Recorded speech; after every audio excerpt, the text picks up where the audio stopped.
thank you very much for joining us for this next MegaCon Mini event, which is all about Megagame adjacent hobbies. These are hobbies that have some similarities to Megagames, but they have achieved better commercial success, or they have better cultural awareness that we think we could learn some lessons from.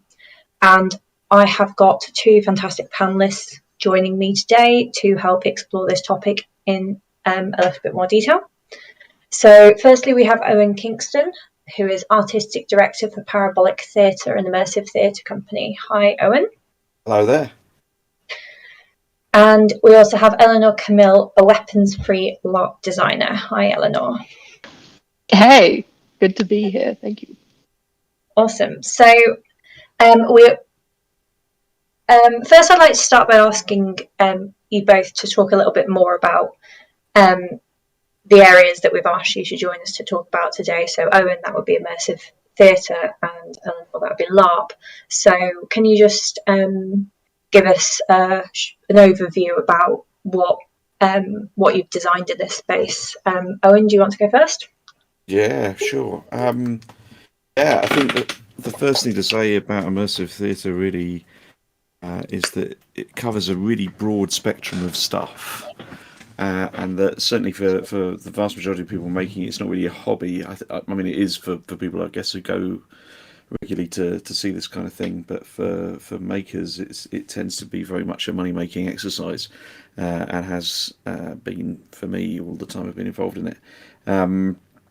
But Immersive Theatre really, the focus is a bit more on storytelling and on sort of a conventional theatre experience, except that the audience and the actors share not just the same physical space, they also share the same world, so that the audience are present alongside the actors in the world of the show.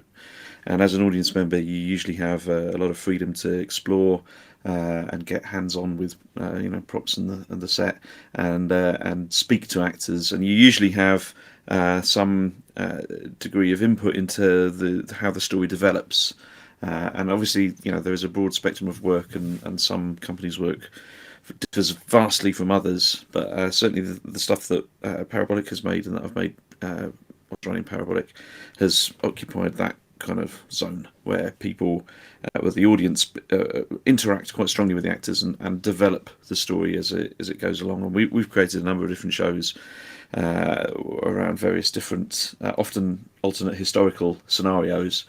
And we have had sort of a lot of Megagame adjacent activity within our shows in the past. So we've made some very successful, what we call crisis management simulators, about various historical crises, and give the audience the opportunity to collaboratively work through those things and try and find solutions. And that has in part been inspired by Megagames, and in part kind of taken what Megagames do and developed it in a slightly different direction, I think. That's great. And I've not managed to make it to any of the Parabolic Theatre live events so far, but Crisis What Crisis and For King and Country both sound like absolutely incredible events that I am really hoping to, when you if you do rerun them again, to make it to at some point in the future. They definitely sound right up my street. Well, we've got plans to rerun both, so that's a good thing. Wonderful. So coming over to you, Elynor, what are the LARPs that you design like? I'm sure most people are familiar with the idea of LARP who are listening to this, but what's your experience? Sure. So yeah, much like what Owen was saying, like LARP is such a wildly broad spectrum that I too have dabbled across a whole range of stuff. So like I'd say originally when I started designing LARPs collaboratively about 9 years ago now, it was very much a case of being in a room and kind of negotiating or trying to gather information, and more of a diplomacy or diplomacy-esque kind of situation. but they wouldn't be one-off events. They'd run for I say usually 8 weeks, and people would email each other as their characters in the interim as well. And GMs had quite an interesting time playing a lot of non-player characters and kind of fleshing out the world and saying what happened as a result of what characters had been up to between one session and the next. So yeah, I've done that quite a few times, and I'm not gonna bore the listeners by listing a whole bunch of stuff, but I'll say a couple. So like superheroes and absurdist corporate life as well have been a couple that I've done like that. But yeah, in addition to that, particularly recently, I've been designing in general slightly smaller LARPs. So the ones before were more for somewhere between 30 to 60 people. But a lot of the ones I design these days are for about somewhere between 4 and 12 people at a go, with the possibility of scaling up.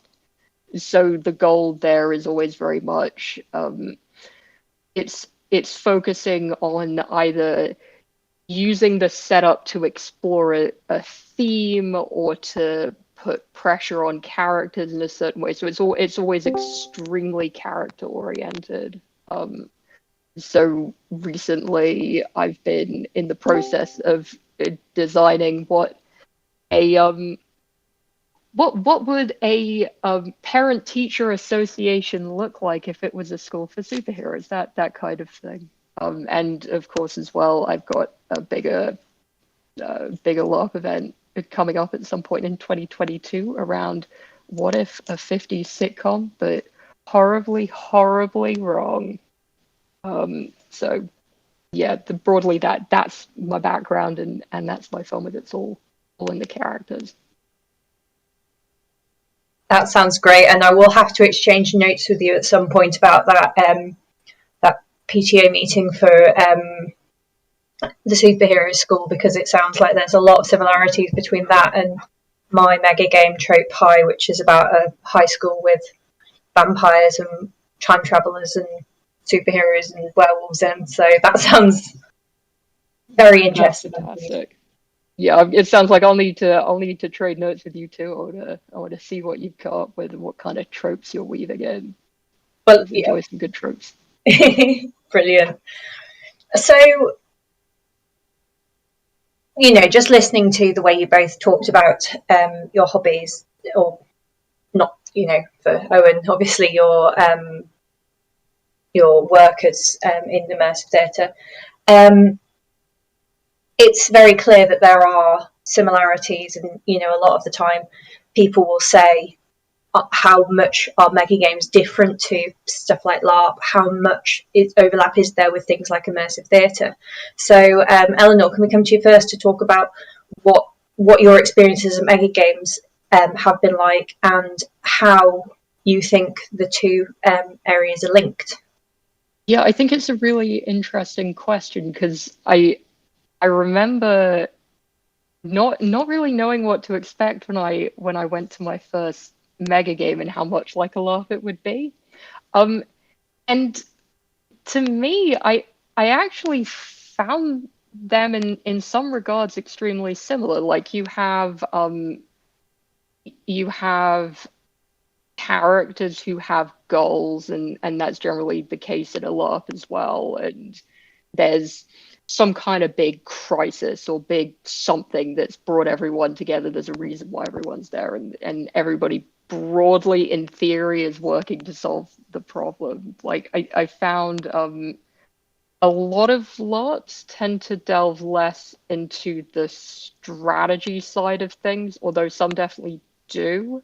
And at that point, I'm sort of like, where does it stop being a LARP and start being a mega game with fewer mechanics and that kind of thing? So I don't know.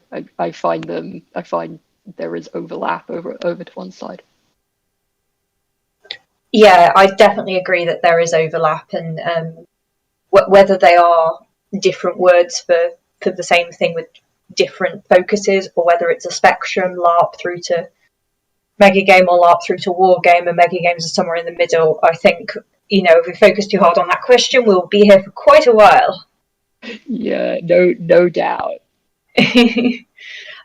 So coming over to you, Owen, there is less conversation about how megagames are similar to immersive theatre, but definitely some of the immersive theatre events I've been to in the past have reminded me a lot of megagames. So what's your experience with megagames, and what's your view on how they're connected?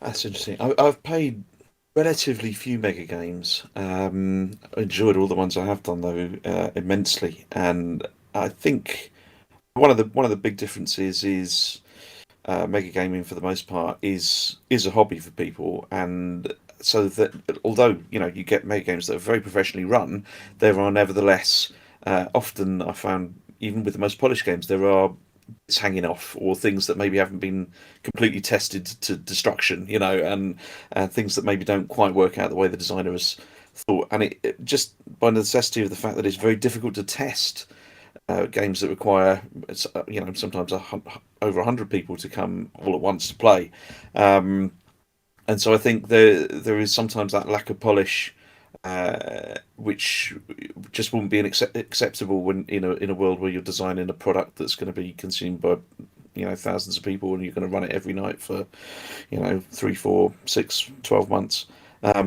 So that there is a difference there in that, but one that I quite enjoy. I think one of the things I find most fun about making games is the freedom to experiment, and the fact that you do sometimes get some real gems of game mechanics that come out of that. I think the other big difference between megagaming and immersive theatre is that emphasis on storytelling. And the fact that in a mega game, generally speaking, you are aware that you're playing a game. It is just a very big board game, and there may be some LARP adjacent elements to that, but you're always aware it is a game, and there's never really any time, money, or anything else to put into creating a setting that you can physically sit within to play it or exist within. That you're going to be in a church hall somewhere or a community centre. Whereas with immersive theatre, a huge part of that is designing elaborate sets and making the space feel, getting the space to transport you somewhere else, really, and getting you to feel like you are, for a little while at least, living in a different world that has different rules to it. So that sense of being transported elsewhere.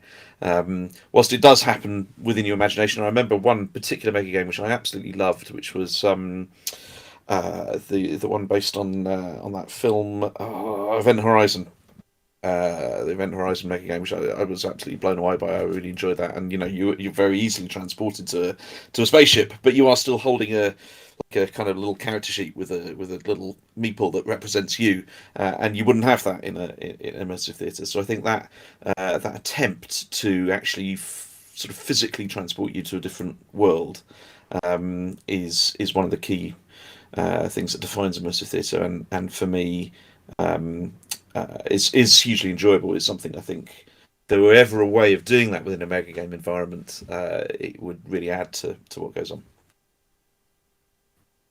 Yeah, I absolutely agree. I didn't make it to Event Horizon, but I heard wonderful things about it. So we're now going to move on to talk a little bit about what lessons mega games can learn from the design of both immersive theatre and LARP. And I'd just like to explore, to begin with, that immersion thing, which I think is something that both LARP and immersive theatre focus on more than mega games do at the moment, as you say. But most of the time when you're a mega game, you are interacting with a mechanic, or a lot of the time at mega games you're interacting with mechanics. You are not, it's sort of like time isn't necessarily passing at a 1 minute out of game to 1 minute in game time. And just, do you have any ideas about how mega games can improve that immersion while still having those sort of mechanical elements? Owen, would you like to start with that? Yeah. I mean, by necessity, for games designer, mechanics are king.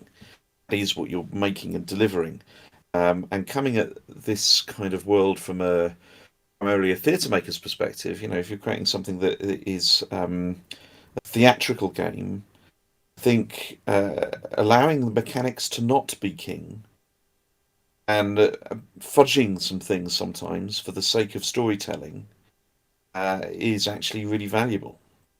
I think I would imagine within the megagaming community, everybody is a mechanics purist, and everyone wants to make the most beautiful set of mechanics which do everything for you and make it all work. But one of the things that's wonderful about being present in person, particularly using actors, this is obviously a distinctive immersive theatre, particularly for parabolic shows, where we're running something that feels a bit like a mega game. Our control people are actors, and they're in character. And so, they do fulfill something of a function of a game control, but they also fulfill something of a function of a very keen player. And giving them the freedom to make calls on the fly in the way that a game control would, to do so with the emphasis on story rather than the emphasis on mechanics, is quite exciting. And if you're willing to embrace it, quite liberating. And I often take people back to sort of tabletop role playing as an example. Sometimes the dice fall a certain way, but there is a very juicy and very exciting story point, which, if the dice had gone very slightly differently, would be much more exciting than where the dice actually ended up going. And as a games master or a dungeon master, I often think the onus is on you to deliver the most enjoyable experience for your players, even if that means fudging a dice roll every now and again. Now, I'm sure there are people out there who would shoot me for that, but it's a difference in emphasis, isn't it? In a mega game, you are coming to play a game. In immersive theatre, you're coming to be told a story. And so our emphasis is slightly different. But I think maybe sometimes mega games could learn something from that or borrow something from that. Maybe it doesn't always have to be about mechanical purity. That would be my tentative suggestion. Yeah, that's a really interesting point. I also find it really interesting that you've not looked too much at the sort of the set side of it, and you've suggested the sort of actor side of it in terms of introducing that to control. Because I think when a lot of people think about improving the immersion levels at mega games, they immediately think to, how can we make the room look more applicable or things like that, but in actual fact the actor one is a much more straightforward, more achievable. Yeah, because with the best one in the world, unless you're willing to spend a lot of money, setting is very difficult to achieve. And if it's the way the mega game community is set up, unless somebody is a multi-millionaire and wants to spend an awful lot of money on their LB, I don't know. I can easily see a way that you can do that. But bringing the story to life in that way, I mean, again, you have to cut your cloth, the cloth that you have, to the way you can. But we're fortunate in that within immersive theatre we have a lot of very talented actors who are excellent improvisers and who are able to make all of those things work for us in the way that they do. There are plenty of decent actors out there who are mega gamers, I'm sure, and I think there's potential to make things work in an interesting fashion, just to help that sense of being immersed in the world, and help the imagination make that leap a bit better. Often I find game mechanics bounce me out of that sense of immersion. So when we made a show which was based on Operation Sea Lion, and we tried to hide the mechanics as much as possible. So there were quite strong wargaming mechanics going on behind them in the background. But when presenting the audience with options, it was never a sense of, this infantry division can move 1 square on the map and this tank division can move 2 squares. It was always talked about in terms of actual distance in miles, and measuring distance on the map and making it feel as real as possible. Even though behind the scenes, the actors and the people outside the room in the control room were using game mechanics that you'd recognise from any mega game, really, I think, or any board game. That is a really interesting point. I do wonder whether if we did move more towards an immersion-based system for mega games, would it still be as appealing for people who are turning up to mega games to play a game rather than to role play? And a lot of people turn up for both, but would people feel like they were missing something without it may not be. I mean, it may absolutely horrify some mechanics purists to even think about moving in that direction. And but I think our hybrid, if you like, the thing that we use in our shows has been born out of predominantly appealing to a theatre audience first and foremost, then introducing game mechanics to them in a way that is palatable, rather than appealing primarily to a gaming audience, moving them in the other direction. So I guess, perhaps if there is value in more character-driven stuff, then that needs to emerge in a completely different way with the mega games. But I think there may be something there, nevertheless, that could be useful for heightening what goes on. Yeah, and I do think there are some aspects of mega games where that sort of thing is already more of a thing. Things like Mad Kings and Everybody Dies, and By the Grace of God, where you've got control players playing those sort of Mad Kings. Elynor, do you have anything, any sort of thoughts on this, on increasing immersion in games? I have a bunch of thoughts, especially after listening to Owen. Like, it just kept thinking of all sorts of things. Like, I thought the point about immersion is an extremely interesting one, and I have to say, as a long time role player who's very used to kind of interacting with the world in maybe what's visibly a more mechanic soft sort of way, I did initially in particular find it a little jarring. I'm prepared to be chased out with pitchforks from this, but I did find it initially a little jarring. The level of mechanics and how I had to, out of character, think, okay, well, what makes sense here? Like, as far as that goes, so some of the best LARPs I've been to, or been lucky enough to be involved with on the other side of things as well, have taken those mechanics and kind of integrated them into the game such that what the player is seeing is what the character would see as well. So, like, for example, there's a really great LARP called Pandemonium, which I think is coming to an end at, I think, May next year. And they do a wonderful thing in the different magic systems. So it's based on different nation. I'm going to call them different nations. Have different ways of doing magic, and you have one that is essentially like playing blackjack. And the consequences you get for drawing too high may be bad, but it's actually quite mechanically defined. But that's how the characters are casting magic. They are doing it through the cards, so it kind of removes that extra out of character layer a bit. I'm not sure if some mega games do that kind of thing, but I find that kind of thing utterly wonderful, and I think if mega games don't do that, then some should really look into it. I think what else? Yeah, and so speaking of control taking on, I guess what I would describe as NPCs, who are major characters in this world. You can always have a kind of middle ground as well with that. So again, in LARP, you have crew who comes in who are volunteers who come in to play specific non-player characters and help the game run in that way. And sometimes they'll play quite major NPCs as well. To the point where sometimes people in LARP might call them a directed player characters. So they're told very specific things about like what their NPC would know and what their goals are, and they're kind of led out into the wild to make their own decisions based on that. And it definitely adds a level of immersion as well in that regard. Just having these characters who are there who represent something important in the world and kind of fleshing it out. And yeah, I think it's very interesting to see how the characters in the world who might not necessarily be represented by the players, but might be significant in some ways. So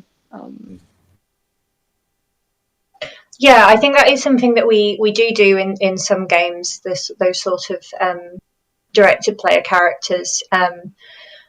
I think some of the time we struggle with having the numbers of control we would need to actually generate these sort of authentic one-on-one conversations. Like if you've got an NPC control, a lot of the time that is one control who is trying to do all these different NPC things. I know a couple of people have mentioned in the chat, we've got Dan and John who've both mentioned having NPCs and Played by Email games and in Relics of the Fall. And that it's really helped to get players into character. And I think it's definitely something that we can explore a bit more. I'd like to talk now about something that, Owen, I think you mentioned earlier, which is about testing games. And yeah, Megagames, often the first playtest of the game is the first, the first full playtest of the game is the first run of the game. And it is a huge challenge to get Megagames realistically playtested in sort of like their final format. But how is it that playtesting or rehearsing or things like that is done in immersive theatre? It's definitely helped by being well, I guess it's helped and hindered by being like a commercial activity, because there is sort of money set aside to pay people to rehearse, so you know you're going to get your core team together to be able to do that, and you're not asking necessarily people to give up their time for free to do it. Getting audiences to come or getting people to test, participants to test with, can be harder. Not because if we out to our mailing list, we'd like people to come and get an early test of a show. We'll get everyone we need. People will be keen to do it, but you sort of don't want people, because it's a commercial activity, you don't want people to see it in that early state, which can be very messy and where things go horribly wrong. So there's a real difficult balance between being able to test adequately, but also keeping what you've got under wraps until it's ready for the general public to see it, because you want to try and protect reputation of your company. So you don't want people who are potentially going to come and buy a ticket to a show in 6 weeks' time to see an advanced version of it that falls apart and doesn't work properly and has all kinds of problems, because you don't want to put them off buying a ticket in 6 weeks' time. And what we've found is whenever we put a show together for the first time, it always falls apart on that first stagger through. And you go home at the end of the night and you hang your head in shame and you feel like you want to shoot yourself because you just can't imagine it ever being good. But then you get up the next day and you work hard on it and you fix the things that went wrong, and after you've done that for a week or two, then you get to something that is reliably good. But it's very depressing when you see the fruits of your labours crumble around you. So I think what we tend to do is we have lots of other friendly immersive theatre companies, people who we have collaborated with in the past, and actors who we've worked with in the past, who know our work and also who know how difficult that process of refining something to the point where it's polished is. And we invite people to come and do that quietly when it's still in that vulnerable stage of not really working properly and having bits fall off it all the time. And then when we've got it into a more robust, more reliably good shape, then we will usually send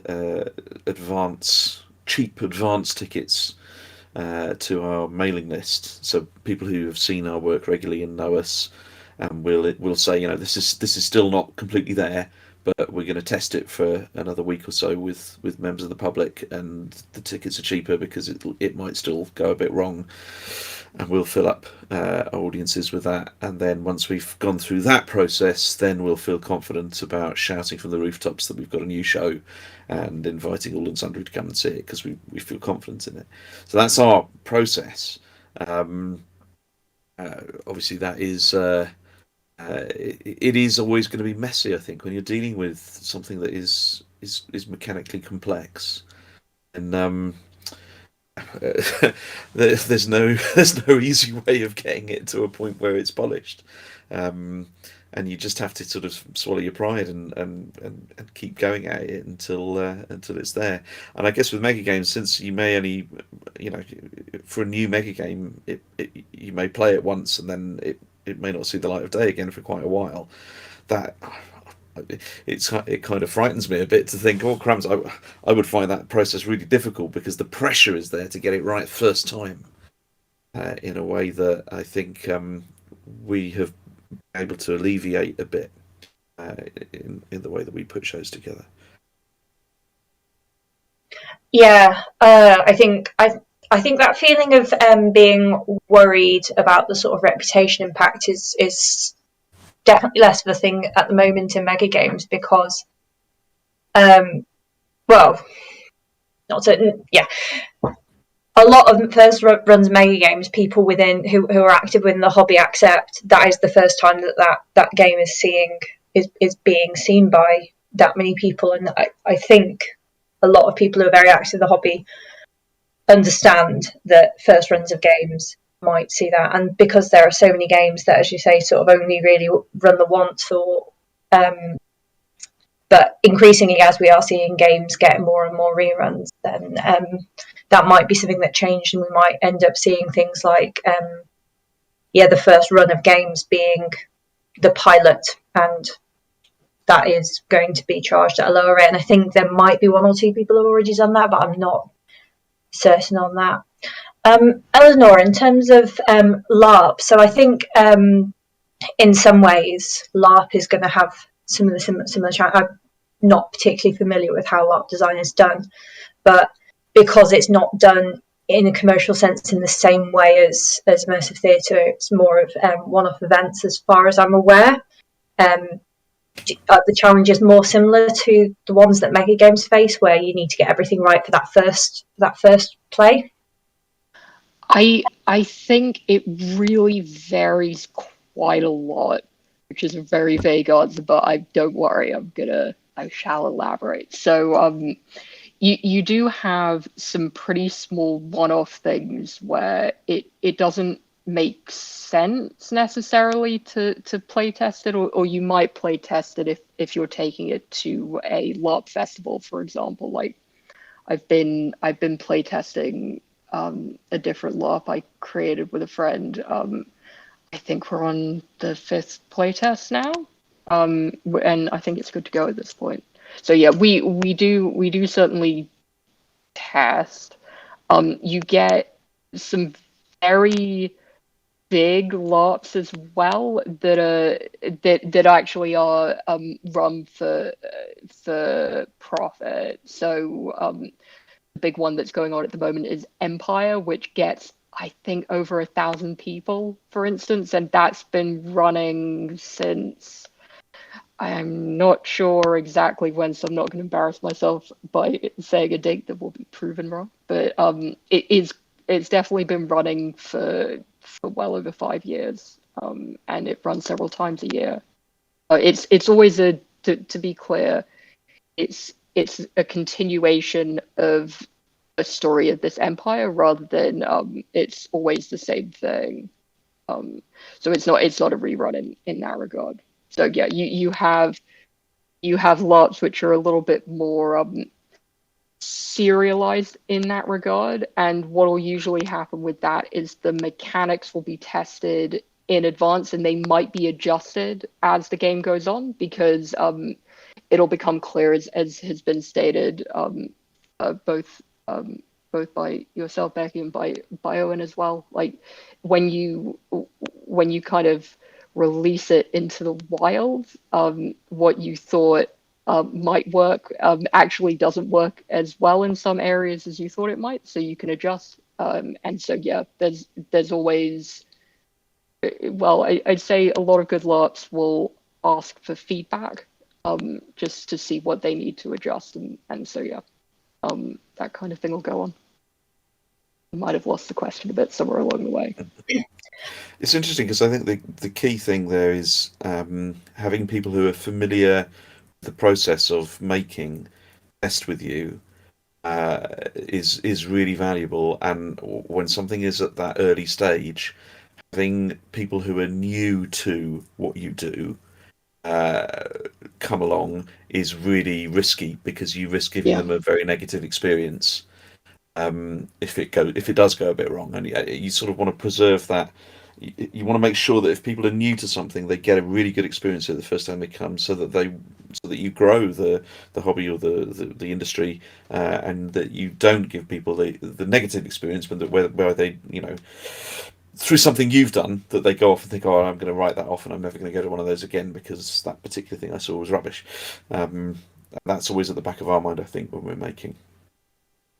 Yeah, 100%. Like I think it varies a bit on the LARP side of things. It might just be a one-off, but yeah, particularly when it's someone who's new to the hobby, I think LARP designers, or certainly I'm speaking for myself, I get very nervous when I have players who are new to the hobby, because I'm like, first of all, how do I make it as good as possible? But second of all, like, if I have said that this is a LARP that's it's newbie friendly, then I have to make sure that it's newbie friendly. And yeah, so I'm always very grateful when I can get those people. But yeah, I imagine it's a lot more difficult if you're running it as a for-profit enterprise primarily. Well, I think if you're bringing in people who are new to it, you just have to make sure that the barrier to entry is as low as possible, Yeah. and that the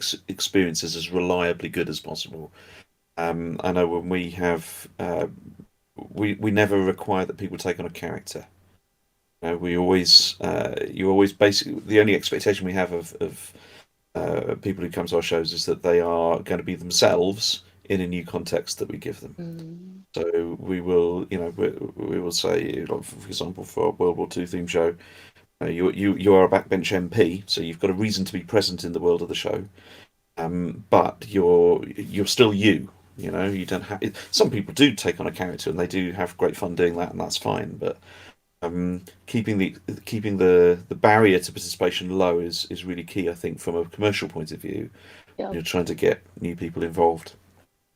Yeah, for sure. Like with LARP, so what we'll do is we'll either have a separate character creation system before the event, and then people have a nice little cushion of time between the like trying to sign up and actually going to the event, where they can have a little bit of that back and forth and kind of try and get settled. Or alternatively, if it's more like one of these shorter one shots that I mentioned previously, what's always going to be a part of that is a character workshopping bit. So that can go on for quite a while. Like, I think an hour is pretty standard, but if the mechanics are particularly simple or it's particularly quick, then it'll obviously take less than that. But yeah, people can use that kind of thing to kind of get comfortable with what other people are doing as well as what they're doing, and how they want to be established in this world, and good workshops will be set up to ease people into that, whether they're new or experienced. Assuming it invites that. Yeah, in Megagames, at a lot of Megagames, you will turn up and you will be yourself in a particular role, such as President of America. But there are, I would say, an increasing number of games where you are turning up, both the Megagames I've designed, for example, where you are turning up and playing a character to some extent with character backstory and things like that. And normally that is written for the person and they're not actually involved in developing or designing that character. So maybe that is something. I know that there are some exceptions to that. For example, so the Real Heroes, which John's mentioned, and there is an example of a game with directed player characters. But I know that one had, I think, particularly for those, the villains were characters that you got to develop with the designer. But maybe that is something that we could work on a little bit more. I think we feel like we could talk about this for a long time, and I know we've got about 20 minutes left. So I want to take a question that Ed's put into the chat, which is the ideas for creating immersion mentioned work well for games where players are mostly acting at a one-to-one level. What about games where players are partly or mostly remote from the action, so giving orders are similar? I know that there is. Is it for King and Country where players are giving orders for things to happen outside the room? Yes, yeah. So one of the big ways we did that was we looked at the communication process for getting those orders and instructions across outside the room and making that process feel as immersive in the period as possible. So in For King and Country, there are telephones all over the room, and they're hooked up to a sort of private exchange PABX machine, which then will route the calls outside the room to the control room. And the way we would do that, it's great being in the 1940s because there were operators. So you pick up the phone and you dial for the operator and you ask them to connect you to whoever it is you want to speak to. So if you want to talk to the War Office, for example, you pick up the phone, give me the War Office, please. Then the actor who has answered the phone behind the scenes will put you on hold, and then either take the call themselves as a different character, or give you to another actor who will answer as the War Office, and then you can issue whatever orders or make whatever requests that you want, and that was a lovely way of providing a sort of a character-driven and a theatrical kind of means of transmitting that kind of information. Similarly, we would have telegrams, so you'd have a little telegram form, and which was authentic to the period, and you'd write what you wanted out, and then give that, and it would be taken off. And one of the key things with that was always making sure that the audience members who had made those communications got feedback on what happened afterwards, because it wasn't just about taking their ideas; it was also making sure that we used their ideas and then communicated to them in the way in which those ideas had been used. So we would build into our shows periodically moments where the whole room comes together and there's like an update on what's been happening. So for King and Country, we would get everyone together in the sort of the parliamentary area of the room, and somebody would update on the course of the war, and you would start to see the actions that you'd chosen to do, what the effects of those things were. It's usually at that point, the first time we do that in the show, that the participants who are not necessarily expecting their choices to be honoured suddenly realise that what they say and do really matters, and then they think, "Oh crumbs, we better make some better decisions than the ones we've just made." But that process of delivering the communication, I think, was the key way of trying to make that as in world as possible. Yeah, sorry, Elynor, go ahead. No, I'm sorry. But yeah, just to add to that as well, like the way LARP handles it tends to be quite similar, and it would apply as well, obviously here. But in addition to that, one of the things that a lot of LARP referees like to do is they like to have an NPC comes in as a result of something stupid that someone has done in character, and delivers the consequences in that way, like, you know, you as a result of that that war that you ordered be started, like my whole family has gone off to fight, and I'm gonna do everything I can to get revenge on you, and all of this kind of thing. So just giving that characterful response to kind of make it a very personal consequence to get people emotionally invested in character and out of character as well is definitely something you can do. And yeah, also you can definitely have some NPCs will take joy in giving speeches or loud tirades to that effect or otherwise at many people as well, and might sometimes be chased off or similar. So it's worth saying, actually, we put a lot of effort into, I think, what Megagames call Wizard Wheezes, taking ideas that audience members have had and then bringing them alive in the show, because we were really keen to eliminate as far as possible the boundaries of the experience. That's kind of what I meant earlier already when I said that sometimes the mechanics get in the way. We want people to really feel like they are, the core game that we're playing in For King and Country is that you're backbench MPs who are trying to run the war in 1940. And so everything needs to build towards making that feel as real and authentic as possible.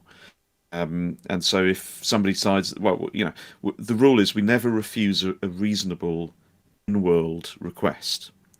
So if somebody comes along and says, "I want to talk to Hitler," well, you explain very politely to them that we don't have a direct channel to the Führer, but we could put you through to our ambassador to Sweden, and that's our unofficial back channel for diplomatic relations with the Third Reich.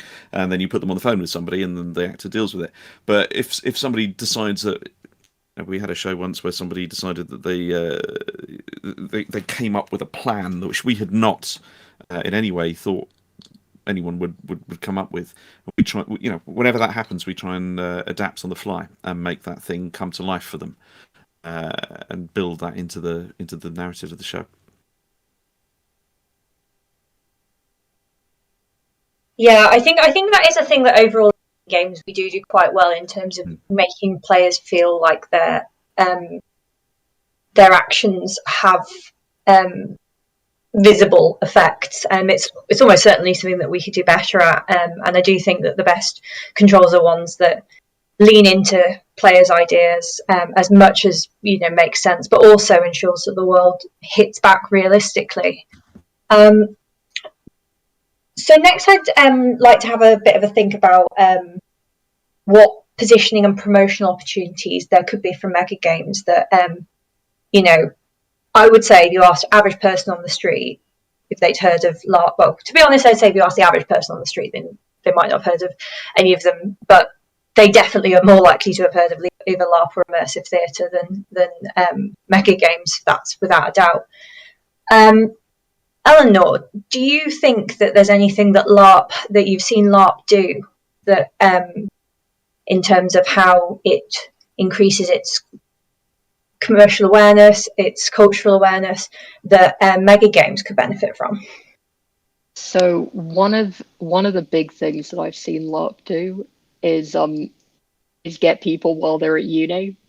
So that's how I got into it as well. It was a uni society that I could be involved with there, and I could indulge in the hobby regularly, and so I could stay into it. Like I feel like having a way for particularly people who are at uni to be able to set up and run their own mega games, either existing ones or maybe slightly simplified versions of ones, or whatever suits the situation, is a really good way to get people involved, because it's about the repetition and about getting them hooked, and then they're telling their friends who are telling their friends, and so on and so on. So that would be one of my big things. That absolutely makes sense. I heard of LARP during uni. I didn't hear about Megagames until quite a while afterwards. Yeah, that is a really good idea. Owen, it's a slightly different perspective for Immersive Theatre, because, as you sort of said earlier, it is more of a commercial activity, and therefore companies that are doing immersive theatre are putting money in, but it's being increasingly, I would say over the past 5 years, increasingly more and more people have heard of immersive theatre. Why do you think that is, and is there anything that we could copy? I think there's something about immersive theatre that you can't get anywhere else. You can't get it through computer games, you can't get it through board games, you can't get it through TV or film. It's offering something unique. But I think Megagames basically do the same sort of thing. They offer something unique. I mean, it's much more closely adjacent to a board game, but how often can you play a board game with 100 other people? Unless you're at a Megagame, it's not going to happen. So I think there's huge commercial potential in Megagames. The difficulty is that because it's grown up as a hobby, there's really not, generally speaking, there's not a lot of thought given to financial viability. within immersive theatre, we have standard rates for there is a standard rate for how much it costs to pay an actor for a week, and you can work out budget wise how many actors you need to do something, and by how much you think you can get audiences to pay for it, and how many audience members something can support. And you always want to set your break even at a point where it's realistic that you'll still make money even if you don't sell out. And I think that's dictated a lot of how immersive theatre has developed. That sort of need to wash its own face financially, which isn't there to the same extent in megagames, but that doesn't mean that thinking can't be done. I think obviously you've got a lot of difficulties with megagames in terms of requiring large numbers of people, but large numbers of people could spend large amounts of money, and that could then be backworked into a budget that pays for the various staff that you need to make something run effectively. So all of those building blocks are there. I guess the people who make megagames perhaps predominantly don't need to make money out of it because they've got very well-paying jobs doing other things, whereas theatre's never been a well-paying job for anybody. So it's whether or not the desire or the necessity to make money is there enough to push it. But I think in terms of what megagames offer, there's huge commercial potential. To the point where I always wonder why somebody hasn't done it. And maybe they have, maybe I've just not come across it, but the potential is definitely there. I absolutely want to be one of those people who can learn how to make vast amounts of money from megagaming. So, but there are one or two people who are out there doing it commercially, but it's mostly working with companies to create megagames for them or doing them in an educational capacity. Barbara's put in the comments, just to go back to what Elynor said, that it would be a great idea to run them in a university venue, so maybe the cost would be free or reduced for venue hire, and for students to go to a normal megagame, it's often too expensive.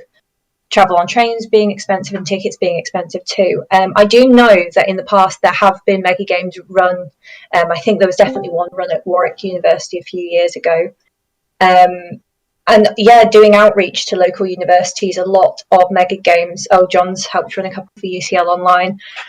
A lot of megagames are run in cities with universities, London, Leeds, Manchester, and reaching out to local universities to offer to run their games, or to help maybe reaching out to LARP societies and things like that who are already running similar games, to encourage them to run megagames could be a really good way to bring up the next generation of megagamers. Yeah, I think just to add to the UCL comment, so I actually recently started at UCL and almost but not quite managed to go to that specific megagame. Like it makes a lot of sense to me for there to be more outreach to university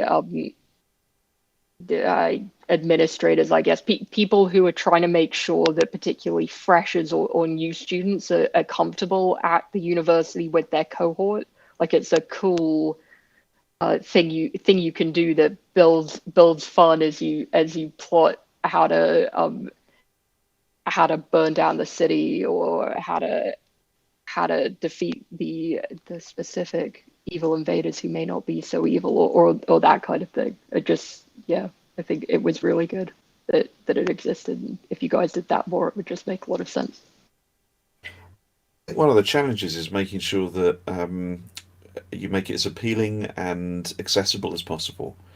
I know the first immersive theatre show that I ever went to, I nearly didn't go because it was 3 hours long and it took place across the 4 floors of an enormous building, and you needed to be on your feet the whole time. And I thought, I'm not sure I want to stand up for 3 hours. Didn't really understand what I was going to. And I think potentially you might have some of those problems with megagames, whereby people see, oh, this takes all day.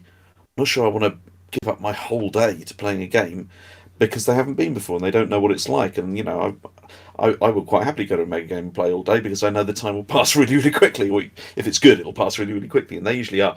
And I think that sort of issue of being able to deal with in advance the objections that people might have is a way of making something commercially viable, I guess. Like, one of the big objections we have in principle to people coming to immersive theatre is they don't want to, they don't like participate, you know, they don't want to participate, they don't want to be put on the spot or be made to feel weird.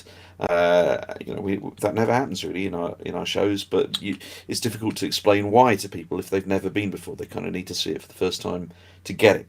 So I think that's probably one of the challenges, and having people who love what you do bring their mates along and convince them is one of the best ways of building up a player base, I guess. Yeah. Yeah, I do think we have several challenges in terms of, well, for a start, we struggle to define exactly what they are. There is a huge amount of breadth in terms of what mega games are out there. So, you know, if you did find a way to define your mega game, that probably wouldn't be defining every mega game. And yeah, things like the time commitment is definitely something that might be putting people off. But you know, John's put in here that he's writing a 3-hour game. I think shorter games could be a really good way forward. And I think another thing is the fact that most designers in the space are thinking about designing their game and promoting their game, and there isn't there is an increasing amount of groups that are trying to promote megagaming as a hobby overall, but most of the time people are writing their game and promoting their game, and they're not necessarily thinking, how can I create a game that is better for the hobby, that will bring new people in the hobby? How can I reach out to this specific audience and get those into the hobby? And one or two people have done it. I've definitely tried to do it with things like Trope High. I designed that partly because it wasn't in any way a war game, and that would, you know, hopefully appeal to a different type of gamer. But I don't think it's, you know, we have a relatively limited number of designers, and I don't think it's something that is, you know, there isn't huge numbers of people out there who are concerned with these sorts of things. There are some, but there's not huge numbers. One of the things it might need is a gateway drug, you know, and that's why I think the idea of a 3-hour mega game is actually really strong. I know the big gateway drug for immersive theatre is probably secret cinema. Way more people will have heard of secret cinema than they would have heard of my company. And whilst the secret cinema kind of experience is not as deep or as complex, and you know, you've got thousands of people attending at once, so your personal experience is going to be heavily watered down from what it might be on a much smaller show. Nevertheless, you have the sort of the big name IPs that draw people in, and there's something there that's much more accessible to the average person, I guess. And so having some kind of I don't know whether it's a mega game light type thing that is more accessible and that people are more likely to take a punt on. If they then enjoy that, you open up a world which with a lot more depth and complexity, then I think that could be exciting. Yeah, secret cinema was my gateway drug into immersive theatre, so I think that's a really good idea as well. We're coming up to 9 o'clock, so I just wanted to ask if there's anywhere that people can find out more about you, what events you're running in the future. So, Owen? Our Twitter feed is probably the best, _parabolic_. Keep an eye on that. We publish pretty much everything there first. We've also got a website, parabolictheatre.com. And you know, that's when we've got a new show up, then we announce it on there as well. And if you're interested more generally in immersive theatre and other things that are going on, then there are a couple of really good Facebook groups. There's Immersive Theatre Lovers London and Punchdrunk Lovers, and both of those will have lots of different companies post things that they're doing. So if you like the idea of immersive theatre, it's a great way to dip a toe just to see what's out there. Brilliant. And Elynor? Yeah, my online presence is extremely underwhelming. I'm generally pretty offline, but I do have a pretty unique name, so if you guys hunt me down on Facebook, I am happy to throw things your way. I'm also getting ready to run in 2022, as I mentioned, my 50s sitcom gone horribly wrong, which is called swell. I will share the link as soon as I dig it out in the pub chat if people are interested. Yeah, that would be great if you could share that. I can see there's also a question from John, but because we're at 9 o'clock now, I'll respond to that, or Owen will respond to that hopefully in the chat. But yeah, thank you all very much for joining us for this MegaCon Mini. Just one quick announcement. So this is our last MegaCon Mini of the year. We will be back next February for our main MegaCon event from the 4th to the 6th of February, I want to say, although 4th to the 6th of February, so the first weekend in February, and we will shortly be releasing tickets for that. And I can now give you an exclusive announcement that we will be running 4 Megagames at MegaCon, which are Watch the Skies, Aftermath, The Generalissimo is Dead, and Nijmegen Assault.